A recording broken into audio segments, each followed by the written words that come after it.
Hello అండి, welcome to profit master dot in. ఇక ఈరోజు మార్కెట్స్ కానీ గమనిస్తే అటు గ్లోబల్ క్యూస్ పరంగా మరీ ముఖ్యంగా ఏషియన్ మార్కెట్స్ అన్ని కూడా ఫ్లాట్గా పాజిటివ్గా ఉన్నాయి. ఇక మన మార్కెట్స్ కూడా ఈరోజు ఒక పాజిటివ్ నోట్తో ఫ్లాట్గా ఓపెన్ అయింది.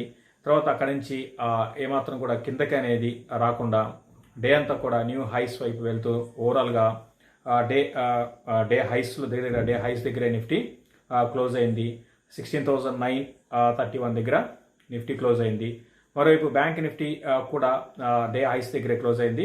అయితే ఇనిషియల్గా బ్యాంక్ నిఫ్టీ కొంచెం ఫ్లాట్గా ఉన్నా కూడా సెకండ్ హాఫ్లో బ్యాంకింగ్ స్టాక్స్లో మంచి సపోర్ట్ అనేది లభించింది. మరి ముఖ్యంగా యాక్సిస్ బ్యాంక్ లాంటి స్టాక్స్ చాలా స్ట్రాంగ్ ర్యాలీ అనేది ఈరోజు చూసాము. దాదాపు అన్ని బ్యాంక్స్ పెరిగాయి. సో ఓవరాల్గా బ్యాంక్ నిఫ్టీ కూడా 36,347 దగ్గర ప్లస్ 720 పాయింట్స్ పాజిటివ్గా క్లోజ్ అయింది. ఇక ఈరోజు నిఫ్టీ లైఫ్ టైమ్ హైస్ దగ్గరే క్లోజ్ అయింది. ఇక బ్యాంక్ నిఫ్టీ రీసెంట్ హైస్ దగ్గర క్లోజ్ కావడం చూస్తున్నాము. ఇక స్టాక్స్ పరంగా గమనిస్తే ఎన్ఎస్సిలో భారతీ ఎయిర్టెల్ 4%, తర్వాత axis bank 4.2% and Divi labs 4% దాకా లాభాల్లో ఉన్నాయి. ఇక ఈరోజు వీక్గా ఉన్న స్టాక్స్లో నిఫ్టీలో tech Mahindra, Nestle, Eicher Motors లాంటి స్టాక్స్ ఈరోజు వీక్గా ఉన్నాయి. ఓవరాల్గా చెప్పాలంటే దాదాపు మెజారిటీ స్టాక్స్ అన్ని కూడా పార్టిసిపేషన్ ఈరోజు బాగానే ఉంది. ఒక ఐటీ సెక్టర్ మినహాయిస్తే మిగతా స్టాక్స్ అన్ని కూడా బాగా పాజిటివ్గా ఉన్నాయి. ఇక అడ్వాన్స్ డిక్లైన్ రేషియో కానీ గమనిస్తే లాస్ట్ 4 డేస్గా అడ్వాన్సెస్ అనేది కొంచెం బాగా మనకి ఉండడం చూస్తున్నాము. ఈరోజు కూడా అడ్వాన్సెస్ బాగానే ఉన్నాయి. 1104 స్టాక్స్ ఎన్ఎస్సీలో అడ్వాన్సెస్ ఉంటే 380 స్టాక్స్ డిక్లైన్స్ ఉన్నాయన్నమాట. ఇక మరోవైపు నిఫ్టీ కానీ గమనిస్తే మనకి నిఫ్టీ ఏ విధంగా ఉండవచ్చు. ఇక్కడ నుంచి నిఫ్టీ ఒక ఆగస్టు సిరీస్లో మంచి ర్యాలీ చూసాము. 6% పెరిగింది ఆగస్టు సిరీస్లో. అంటే నేను చెప్పేది అంటే మంత్ అని కాదు, ఆగస్టు F&O సిరీస్ అనమాట. F&O సిరీస్లో కానీ గమనిస్తే నిఫ్టీ దగ్గర 6% పెరిగింది. దాని తర్వాత మళ్ళీ ఒక ర్యాలీ అనేది ప్రస్తుతానికి అంటే లాస్ట్ ఫ్యూ డేస్గా కూడా అంటే లాస్ట్ F&O క్లోజింగ్ అయిపోయిన తర్వాత కూడా నిఫ్టీలో ఒక ర్యాలీ అనేది చూస్తున్నాము. ఓవరాల్గా లాస్ట్ 1 మంత్ కానీ గమనిస్తే దగ్గరగా 7% పైన నిఫ్టీ లాభాల్లో 7 to 8% లాభాల్లోకి రావడం చూసాము. మరోవైపు లాస్ట్ 1 మంత్లో majority stocks mid and small cap స్టాక్స్లో ఒక సెల్లింగ్ అనేది చూస్తున్నాము. సో నేను అనుకోవడము ఈ నిఫ్టీ అయితే ప్రస్తుతానికి చాలా స్ట్రాంగ్ ఉంది. ఎవరి డిప్ని కూడా బయింగ్ ఆపర్చునిటీ కానీ తీసుకోవచ్చు. అయితే మిడ్ అండ్ స్మాల్ క్యాప్లో మాత్రం ఎలా అంటే మిడ్ అండ్ స్మాల్ క్యాప్లో లాస్ట్ ఫ్యూ డేస్ కొంత లో నుంచి రికవరీ అయినాయి. బట్ అది సస్టైన్ అవుతుంది అనేది అంటే ఈ రోజు వచ్చిన దాన్ని బట్టి మనం చెప్పలేము. కాబట్టి నెక్స్ట్ అట్లీస్ట్ ఒక 2 to 3 డేస్ మనకి ఇదే విధంగా ఉంటే అంటే పెద్ద సెల్ ఆఫ్ లేకపోతే మిడ్ అండ్ స్మాల్ క్యాప్ కూడా కొంచెం షార్ట్ టర్మ్ వ్యూ కొంచెం అప్ ట్రెండ్కి అయితే రావచ్చు. బట్ 2 to 3 డేస్ మాత్రం చూడాల్సి ఉంటుందండి. ఎందుకంటే మనం లాస్ట్ ఒక ఫ్యూ డేస్ అంటే 3 days 4 days ట్రెండ్ ఏంటంటే ఇది బాగా పడినప్పుడు కొంచెం ఒక పుల్ బ్యాక్ ర్యాలీస్ వస్తాయన్నమాట. అటువంటి ర్యాలీ లాస్ట్ 2 daysలో కనపడింది 2 to 3 డేస్లో. కాబట్టి ఇది సస్టైన్ కావాలి అంటే నెక్స్ట్ 2 to 3 డేస్ పెద్దగా పెరకపోయినా కూడా మిడిల్ స్మాల్ క్యాప్లో అట్లీస్ట్ భారీగా పడకుండా ఉంటే చాలు ర్యాలీ అనేది సస్టైన్ అవుతుంది. ఇది ఓవరాల్గా మార్కెట్స్ గురించి. ఇక మనకి రెగ్యులర్గా అడుగుతున్న స్టాక్స్లో బంధన్ బ్యాంక్ గురించి అడుగుతున్నారండి. చాలామంది బంధన్ బ్యాంక్ గురించి అడుగుతున్నారు. సో బంధన్ బ్యాంక్ అని గమనిస్తే ఇది బాగా వీక్గా ఉంది. అంటే ఈరోజు ఒక 3.4% పెరిగింది. సో ఈ బ్యాంక్ ఇంత ప్రధానంగా వీక్ అవడానికి కారణం ఏంటి? జస్ట్ మన జనవరిలో ఇది దగ్గరగా 430 దాకా వెళ్ళింది అనమాట 2021 జనవరిలో. అక్కడ నుంచి రీసెంట్గా న్యూ లోస్ వైపు వచ్చింది. ఈరోజు ఒక 3% పెరిగింది. దీనికి ప్రధాన కారణం ఏంటి అంటే బాగా ఎన్పిఎస్ పెరుగుతున్నాయండి.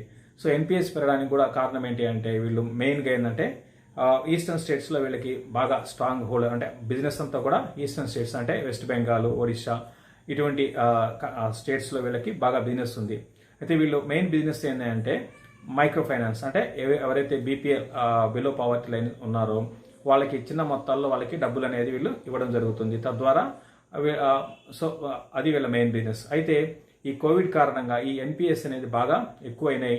మనం రీసెంట్గా గమనిస్తే బాగా ఎన్పిఎస్ పెరుగుతున్నాయండి. ఈ బ్యాంక్కి బాగా ఎన్పిఎస్ పెరుగుతున్నాయి. అసెట్ క్వాలిటీ అనేది లాస్ట్ 1 yearలో బాగా డిటీరియరేట్ అయిందనమాట. అయితే ఒకవైపు పాజిటివ్గా చూడాలి అంటే ఇంత ప్రతికూల పరిస్థితుల్లో కూడా అటు రెవెన్యూస్ పరంగా బాగానే మెయింటైన్ చేస్తున్నారు. రెవెన్యూస్ పరంగా ఎటువంటి ప్రాబ్లం లేదు. ఓన్లీ ప్రాబ్లం ఏంటంటే ఈ అసెట్ క్వాలిటీ అనేది తగ్గి బాగా ఎన్పిఎస్ పెరుగుతున్నాయి అనమాట. అది దానికోసం ఈ స్టాకు ఈ విధంగా పడింది. నేను అనుకోవడము దీన్ని యావరేజ్ చేయడం కన్నా ఉన్న పొజిషన్ హోల్డ్ చేసుకోండి. ఎందుకంటే దీనికన్నా మనకి అంటే దీంట్లోనే మన లాభాలు రావాలని లేదు కాబట్టి దీనికన్నా మంచి ఆపర్చునిటీస్ వేరే స్టాక్స్లో మనకి దొరుకుతున్నాయి కాబట్టి వాటి వైపు వెళ్ళడం బెటరు. దీని అసెట్ క్వాలిటీ ఇంప్రూవ్ అయ్యేంత వరకు మనకి దీన్ని అవాయిడ్ చేయడం చాలా వరకు బెటర్. నేను అనుకోవడం కొన్ని రోజులైతే అవాయిడ్ చేయడం బెటర్. అయితే ఇక్కడ నుంచి బ్యాంకింగ్ స్టాక్స్ మనకి ర్యాలీ చూస్తున్నాం కాబట్టి దీంట్లో కూడా ఒక చిన్నపాటి ర్యాలీ అనేది రావచ్చేమో. బట్ షార్ట్ టర్మ్ కోసం కాకుండా కొంచెం మీరు మంచి లాంగ్ టర్మ్ ఇన్వెస్ట్ అయితే మాత్రం దీనికన్నా వేరే స్టాక్స్ మనకి దొరుకుతున్నాయి అందుబాటులో, వాటిలో వెళ్ళడం బెటరు. అట్లీస్ట్ ఒక 5-6 నెలలు నేను అనుకోవడం ఇది కన్సాలిడేషన్లో ఉండే అవకాశం, కొంచెం డౌన్ ట్రెండ్లోనే కొనసాగడానికి అవకాశం కనపడుతుంది. ఇది బంధన్ బ్యాంక్ గురించి. ఇక చాలామంది అడుగుతున్న ఇంకో స్టాక్ ఎక్సైడ్ ఇండస్ట్రీస్ అండి. ఎక్సైడ్ ఇండస్ట్రీస్ ఇది కూడా ఇన్వెస్టర్స్ని బాగా అంటే వాళ్ళ అంటే సహనాన్ని పరీక్షించిన స్టాక్ అనమాట. ఇది ఈ రోజు అని కాదు, ఇది ఒక కొన్ని ఏళ్ళుగా అంటే 2 ఏళ్ళు కాదు 3 ఏళ్ళు కాదు 6 to 7 years పాటు బాగా ఎక్కడ ఎవరు కొన్నా కూడా వాళ్ళకి నష్టాలే తప్ప లాభాలు లేదు. ఈ స్టాక్ని మనం అంటే మేము కూడా ఈ స్టాక్ని గతంలో ఒక 6 months బ్యాక్ 4-5 months బ్యాక్ అనుకుంటా ఈ స్టాక్ని కూడా సజెస్ట్ చేశాము. మేము ఇచ్చిన స్టాక్స్లో బాగా వీక్ ఉన్న స్టాక్ ఇది ఒక్కటే అండి. ఈ ఒక్క స్టాకే వీక్గా ఉంది. ప్రస్తుతానికి 162 రూపీస్ దగ్గర ఇది ప్రస్తుతానికి ట్రేడ్ అవుతుంది. మొన్న రిజల్ట్ పరంగా ఏమాత్రం అనుకూలంగా లేవు. ఓవరాల్గా లాస్ట్ 2 quarter రిజల్ట్ అంత గొప్పగా రాలేదన్నమాట. ఎన్నుకోవడం దీంట్లో ఉండాలి అంటే మాత్రం బాగా ఓపిక ఉండాలి. అయితే ఏంటంటే పాజిటివ్ అంశాలు చెప్పాలి అంటే ఇంకా ఇండియాలో వీళ్ళు లీడర్స్ అని చెప్పొచ్చు. మంచి స్ట్రాంగ్ నెట్వర్క్ ఉంది. మీరు ఎక్కడికైనా ఎంత చిన్న ఊరికి వెళ్ళినా కూడా ఎక్సైడ్ అనేది మీకు బ్రాండ్ అనేది అంత స్ట్రాంగ్ బ్రాండ్ అనమాట. సో లీడర్స్ అని చెప్పాలంటే ఇందులో పెద్దగా కాంపిటీషన్ కూడా పెద్దగా లేదు. అమర్ రాజా బ్యాటరీస్, ఎక్సైడ్ ఇండస్ట్రీస్. సో నా ఉద్దేశం ప్రకారము స్లోగా నెక్స్ట్ 2-3 ఏళ్ళకి కొంచెం ఈ ఫైనాన్షియల్స్ ఇంప్రూవ్ అయ్యే అవకాశాలు కనపడుతున్నాయి. కాబట్టి బాగా ఓపిక ఉంటేనే దీంట్లో హోల్డ్ చేయండి. ఈవెన్ దీని లైఫ్ టైం హై కూడా మనం కానీ గమనిస్తే 280 క్లోజర్ అని అనుకుంటాం. 280-290 అనమాట. 2018లో వచ్చింది అది లైఫ్ టైం హై. ప్రస్తుతానికి మళ్ళీ లైఫ్ టైం 52 week లోక్స్ దగ్గరికి వచ్చేసింది. కాబట్టి డౌన్ సైడ్ రిస్క్ పెద్దగా ఉండకపోవచ్చు అండి ఇక్కడ నుంచి ఇది. కాకపోతే బాగా ఓపిక ఉండాలి. దీంట్లో ఆల్రెడీ పొజిషన్స్ ఉన్న వాళ్ళు హోల్డ్ చేయండి. దీంట్లో కూడా ఫ్రెష్ యావరేజ్ అయితే వద్దండి, ఎందుకంటే ఇది మనకి స్లోగా ఉంటుంది. ఇంత స్లోగా ఉన్నప్పుడు యావరేజ్ చేయడం అనేది కరెక్ట్ కాదు. దీంట్లో ఎంతో కొంత మీరు అలకేట్ చేస్తారు కాబట్టి ఆ డబ్బుని అట్లా ఆ విధంగా వదిలేయండి. నెక్స్ట్ క్వార్టర్ చూసుకొని ఒకవేళ నెక్స్ట్ క్వార్టర్ బాగుంటే అప్పుడు మనం దీంట్లో యావరేజ్ చేయొచ్చు. దీంతోపాటు చాలామంది అడుగుతున్నారు ఆస్టర్ డిఎం గురించి అడుగుతున్నారండి. ఆస్టర్ డిఎం హాస్పిటల్ స్టాక్ అనమాట. ఇది ప్రస్తుతానికి దాని గురించి చెప్పే ముందు విజయవాడలో వర్క్షాప్ జరుగుతుంది కదా, ఒక మెసేజ్ పెట్టారు, స్టాక్స్ చెప్తారా ఏమన్నా అని అడుగుతున్నారు. సో ఒకటి అండి, లాస్ట్ వర్క్షాప్లో కూడా మనం మంచి స్టాక్స్ని అక్కడ చెప్పడం జరిగింది. మంచి రిటర్న్స్ వచ్చాయండి. అక్కడ ఏంటంటే మనం బాగా ఒక సబ్జెక్ట్ గురించి మాట్లాడుకుంటాము. ఒక వెల్త్ క్రియేట్ చేయాలంటే ఏ విధంగా ఎటువంటి స్టాక్స్లో ఎటువంటి మన పారామీటర్స్ చూడాల్సి ఉంటుంది. దీంతోపాటు ప్రాక్టికల్ అప్రోచ్ ఏ విధంగా ఉండాలి, ఒక స్టాక్ని ఐడెంటిఫై చేయడంలో పొటెన్షియల్ మల్టీ బ్యాగర్ ఏ విధంగా ఐడెంటిఫై చేస్తాం, ఇటువంటి మనం మాట్లాడుకుంటాం. దీంతోపాటు ఎగ్జాంపుల్స్ కూడా ఇస్తామండి.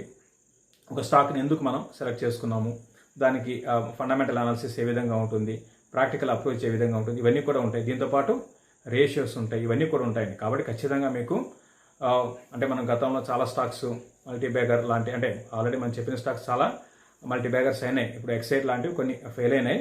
బట్ మెజారిటీ 90% సక్సెస్ అనేది మన దగ్గర ఉంది కాబట్టి అటువంటి స్టాక్సే విజయవాడలో కూడా మేము ఇవ్వడానికి ప్రయత్నం చేస్తాము. సో బైలార్జ్ అనేది స్టాక్స్ అయితే ఇస్తాము. దీంతోపాటు ఒక మోడల్ పోర్ట్ఫోలియో కూడా ఇవ్వాలనుకుంటున్నాము. అంటే మోడల్ పోర్ట్ఫోలియో అంటే ఒక్కొక్క స్టాక్ ఒక్కొక్క సెక్టార్కి ఎంత అలొకేట్ చేయాలి, దీంతోపాటు ఆ సెక్టర్లో ఏ స్టాక్స్ ఉంటే బాగుంటుంది అనేదాన్ని ఒక మోడల్ పోర్ట్ఫోలియో అనమాట. సో దీన్ని ఒక 14 to 15 స్టాక్స్ మనం అటు large cap, mid cap, small cap ఈ విధంగా చేసుకొని అది కూడా ఇవ్వాలనుకుంటున్నాం అనమాట. ఈసారి విజయవాడ స్పెషల్ అది. కాబట్టి ప్రతి ఒక్కరు కూడా విజయవాడ వర్క్షాప్కి అటెండ్ కావడానికి ప్రయత్నించేయండి. ఇక ఆస్టర్ డిఎం గురించి అడుగుతున్నారు. దీన్ని మనం దివాళీకి దీన్ని రికమెండ్ చేయడం జరిగింది. ఇది కానీ ప్రస్తుతానికి 215 దగ్గర ప్రస్తుతానికి ఉంది. మన ఇండియాలో ఇది అపోలో హాస్పిటల్ ఇండియాలో హైయెస్ట్ బెడ్స్ ఉన్న హాస్పిటల్. దాని తర్వాత నారాయణ హృదయాలయ, దాని తర్వాత ఇదండి. దగ్గర 3800 బెడ్స్ ఉన్నాయి. సో వీళ్ళు ఇంకొక 411 బెడ్స్ నెక్స్ట్ ఒక 2 yearsలో యాడ్ చేయనున్నారనమాట. సో ఇది బేసిక్గా ఏంటంటే ఇది దుబాయ్ బేస్డ్ కంపెనీ అనమాట. అంటే దీని ప్రమోటరు ఇండియనే కానీ దుబాయ్ బేస్డ్ కంపెనీ. ఇండియాలో వీళ్ళ నెట్వర్క్ ఎక్కువగా మనకి సౌత్లో ఉంది, అది కూడా కేరళలో ఉందండి. దగ్గర కేరళలో 1400-1600 బెడ్స్ దగ్గర కేరళలో ఉన్నాయి. దాని తర్వాత బెంగళూరులో 270 హాస్పిటల్స్ ఉన్నాయి. మన తెలుగు స్టేట్స్లో కూడా ఇక్కడ హైదరాబాద్లో ఉంది, విజయవాడలో కూడా ఉంది. సో ఓవరాల్గా ఇది ఫండమెంటల్స్ కానీ గమనిస్తే ఒకప్పటికి ఇప్పటికి బాగా ఇంప్రూవ్ అవుతున్నాయి. తర్వాత ఇంతకుముందు నేను చెప్పినట్టుగా వీళ్ళు ఎక్స్పాండ్ బాగా చేస్తున్నారండి. తర్వాత డయాగ్నోస్టిక్ సెంటర్స్ కూడా వీళ్ళకి ఆల్రెడీ ఉన్నాయి. దీంతో పాటు ఇప్పుడు ఏంటంటే కొత్తగా ఏంటంటే వీళ్ళు అసెట్ లైట్ మోడల్లో వెళ్తున్నారు అనమాట. అంటే పెద్దగా పెట్టుబడి పెట్టకుండా ఆల్రెడీ ఎవరైతే ఎగ్జిస్టింగ్ ఉంటారో వాళ్ళతో వీళ్ళు టైప్లు పెట్టుకొని ముందుకెళ్తున్నారు. ఓవరాల్గా మైనస్ పాయింట్ కానీ చూడాలంటే ఇందులో డెట్ అయితే ఉంది. ఉన్న అన్ని హాస్పిటల్స్ స్టాక్స్లో బాగా డెట్ ఉన్న స్టాక్ అంటే ఇదేనండి. అంటే అపోలో హాస్పిటల్ పక్కన పెడితే. కాబట్టి ఏంటంటే అదొక మైనస్ పాయింట్. అయితే ఫ్యూచర్ అయితే బాగుంది. ఓవరాల్ సెక్టర్ పరంగా మనం ఫస్ట్ చూడాల్సింది సెక్టర్ అనాలిసిస్లో భాగంగా చూడాలి. అంటే సెక్టర్కి మంచి భవిష్యత్తు ఉందని మనం గతంలో అనుకున్నాము. నేనైతే స్ట్రాంగ్గా నమ్ముతాను ఈ సెక్టర్కి మంచి భవిష్యత్తు ఉందని. ఇది 2018లో మన ఇండియాలో ఐపీఓకి వచ్చిందండి. అప్పుడు ప్రైస్ ఏంటంటే 180, 190. ఇన్ని రోజులు కూడా దాని బిలోనే ఉంది. జస్ట్ ఫ్యూ డేస్ బ్యాక్ ఇది మంచి బౌన్స్ బ్యాక్ కావడం చూసాము. అంటే 3 years తర్వాత ఇది ఐపీఓ ప్రైస్ని దాటి ఇప్పుడు లైఫ్ టైం హైస్ దగ్గరికి వెళ్ళింది. నేను అనుకోవడం ఇది ఇంకా ముందుకు వెళ్ళే అవకాశాలే ఉన్నాయి స్టాక్కి. ఫ్యూచర్ అయితే బాగుండే అవకాశాలు ఉన్నాయండి. నా ఉద్దేశం ప్రకారం ఫ్యూచర్ అయితే బాగుండే అవకాశాలు ఉన్నాయి.